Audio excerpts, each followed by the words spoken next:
mabait, masisipag, marunong matyaga.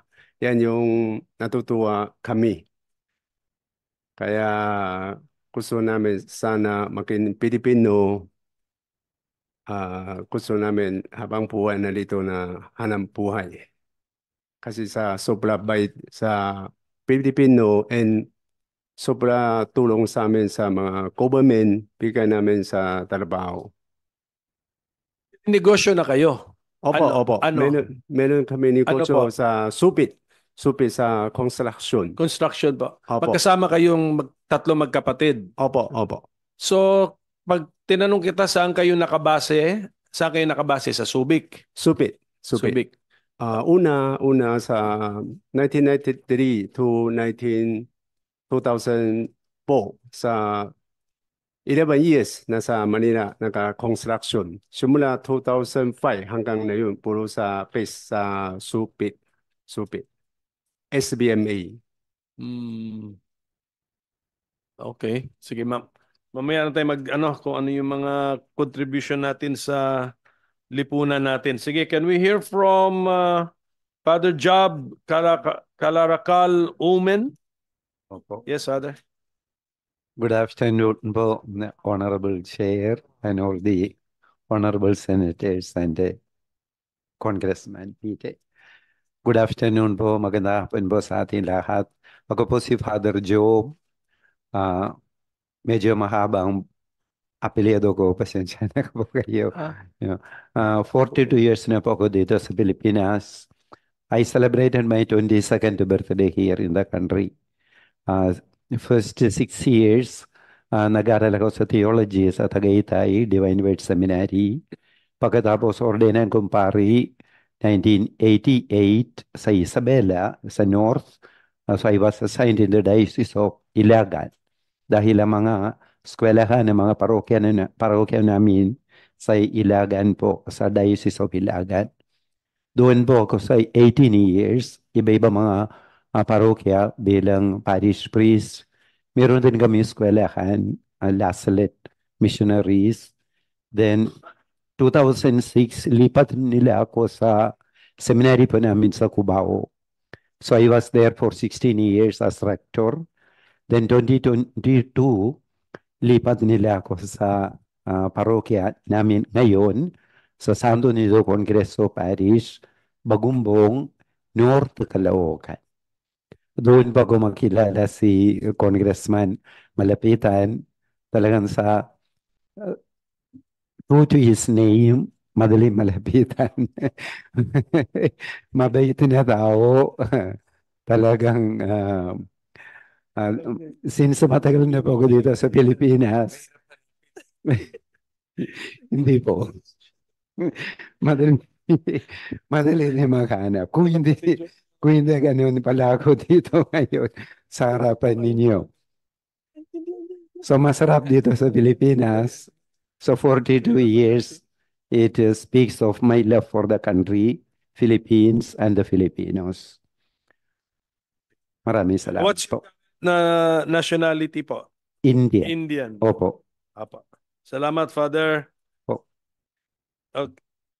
Okay, so can we hear from Mr. Won Suk Hyo?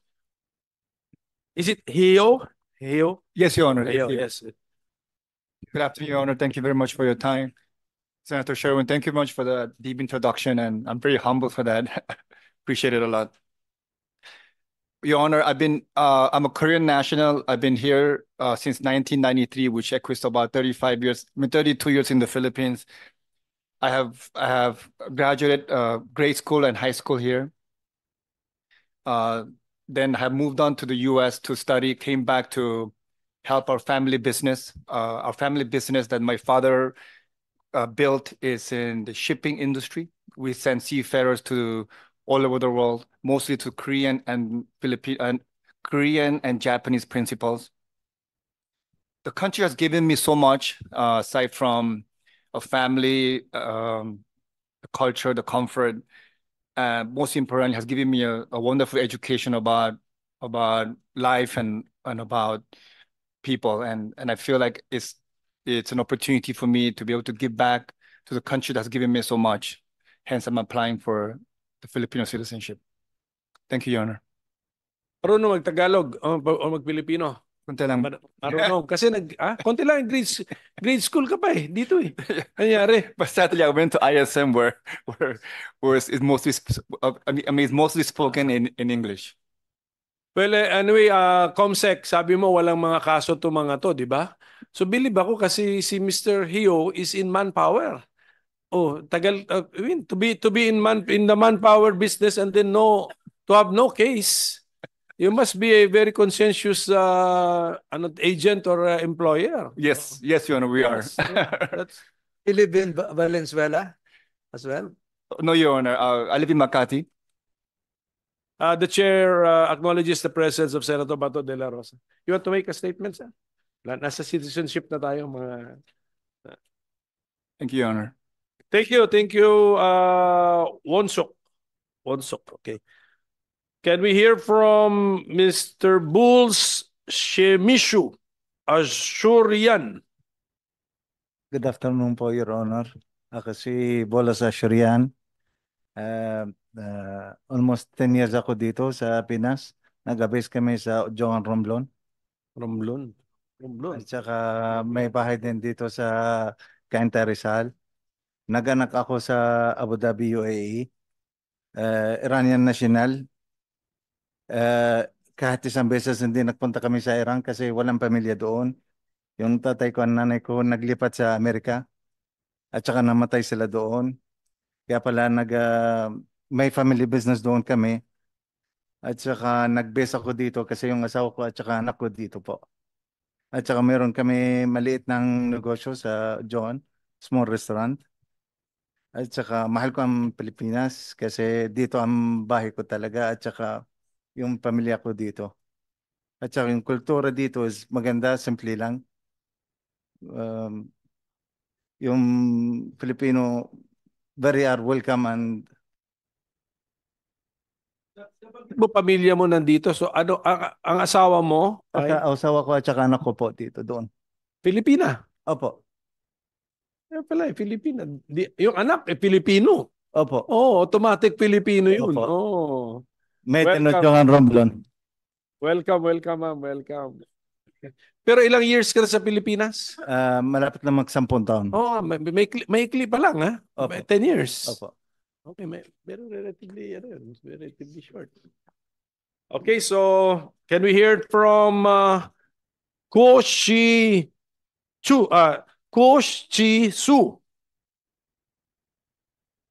the brother of Kuo Fang Su. Tama, magkapatid po kayo? Opo. Maganda hapon. Sino mas matanda? Ako. Kuya. Ako yung kuya. Opo. Ako si Kochi Su. Talo kami yung kapatid. 1993 punta kami dito. Napansin ko yung Philippines sa panahon wala siya malamin. Kaya yung buo taon kaya may silang. Pangdalawa, kahit saan ako punta, napansin ko yung tao dito, yung mabait, tapos matali yung usap, tapos lalo sa trabaho, yung talaga marunong yung tulong-tulong. Masarap yung kasama sa trabaho. Tapos, yung kami dito, yung para yung kahit sama-sama ganun, kahit hindi sa trabaho, maganda yung kasama. Tapos pala sanay na dito. Sanay na. Kailan kayo dumating sa Pilipinas? Sabay-sabay ba kayo magkakapatid dumating sa Pilipinas? Ito yung kapatid ko, 1993. Ako yung 1994. Si Fang, 1993. Si Apo. Chi, 1994. Abo. Si Wei, 1996 po. sige, Opo. ituloy na natin ang kwento ni Wei. Sige, Mr. Kuo Wei Su. Sige po. Ano naman po ang... Kayo youngest? Kayo pinakabata sa tatlo? Opo, ako bunso. Sorry Bunso, po. okay. Nasa